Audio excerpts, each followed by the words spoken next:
අයිබෝන් අද අපි ගෙනත් තියෙන්නේ බජට් එකට සවුන්ඩ් බාර් එකක් හොයන කට්ටියට ගැලපෙන ඩිවයිස් එකක්. මේක Redmi එකෙන් අහපු බජට් ඩිවයිස් එක තමයි මේ තියෙන්නේ. අපි දැන් මුලින් බලමු මේකේ අන්බොක්සින් එක්ස්පීරියන්ස් එක. මුලින් මේක අන්බොක්ස් කරලා බලමු මේකේ මොනවද ලැබිලා තියෙන්නේ සහ මේ ඩිවයිස් එක කොයි වගේද කියලා. මුලින්ම අන්බොක්ස් කරද්දී අපිට බලා ගන්න පුළුවන් මේකේ තියෙන පේපර් වර්ක්ස් ටිකයි තව වෝල් මවුන්ට් සහ තව කේබල් එකක් අපිට හම්බෙලා තියෙනවා. ඒක පැත්තකින් තියාගමු. අපි දැන් බලමු ඩිවයිස් එක අරගෙන කොහොමද කියලා. ඩිවයිස් එක ගත්තාම මුලින් මෙන්න මේ විදිහට තමයි පේන්නේ. දෙපැත්තෙන් කවර්ස් දෙකක් තියෙනවා. ඒක ගලවලා ඩිවයිස් එක අපි දැන් ගන්න හදන්නේ. ඇත්තටම හොඳ බරක් තියෙන ඩිවයිස් එකක්.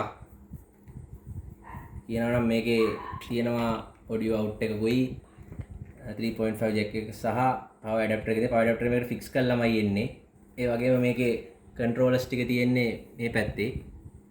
ඒතර මේක ටිකක් හෙවි කිලෝ 1.5ක් විතර බර ස්පීකර් එකක්.